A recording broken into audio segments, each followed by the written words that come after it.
இங்க கடலுக்கடியில புதையில தேடி வந்தவங்களுக்கு ஒரு அதிசயமான சிப்பு கிடைக்குது. ஆனா அதோட சைஸ் இது வரைக்கும் யாருமே பார்க்காத சைஸா இருக்கு. அதை பார்த்து அங்க இருக்கிற எல்லாருமே சந்தோஷமாயிடுறாங்க.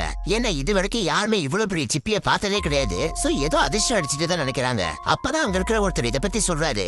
ஆக்சுவலா மனுஷங்க தோன்ற காலத்துக்கு முன்னாடி இருந்து வளர்ந்தா மட்டும்தான் இந்த சைஸுக்கு வளர முடியும்னு சொல்றாரு. அதே மாதிரி இத பத்தி இவரோட முன்னோர்கள் எழுதின குறிப்புல இது மாதிரி ஒண்ணுதான் நிறைய பேரை காப வாங்கினதா எழுதி வச்சிருக்கிறதா சொல்றாரு. ஆனா இதை நேர்ல பார்த்த சாட்சி யாருமே கிடையாது. அப்படி இருக்க அது இவங்க கைக்கு கிடைச்சது நினைச்சு சந்தோஷப்படுறாரு. சோ இதை உடனே திறந்து பார்க்கணும்னு எல்லாருமே ஆர்வமா இருக்காங்க. அதுக்காக இவரு அவரோட முன்னோர்கள் பயன்படுத்தின ஒரு மந்திர கத்திய முன்னோர்களை நினைச்சு வேண்டிக்கிட்டு அந்த சிப்பியை திறக்க பாக்குறாரு. இவர் அந்த கத்தி அது மேல வச்சு அடுத்த செகண்டே அதுவாவே லேசா திறக்குது. உள்ள இருந்து ஏதோ வெளிச்சம் தெரியுது. உடனே ஒரு ஹைட்ராலிக் டூலை வச்சு மீதி சிப்பியை திறக்கிறாங்க. பார்த்தா உள்ள ஏதோ கிரீன் கலர்ல ரேடியோ மாதிரி ஜொலிக்குது. அதை கிழிச்சு பார்த்தா உள்ள ஒரு கடல் கண்ணியோட வாரிசு இருக்கு. அதை இவர் கையில எடுத்து அடுத்த செகண்டே அந்த இடமே திடீர்னு இருண்டு போய் மழை வர மாதிரி வருது. உடனே கூட இருக்கிற எல்லாரும் அதை தூக்கி கடல்ல போட்டுடலாம், ஏதோ அவசகுணமா தெரியுதுன்னு சொல்றாங்க.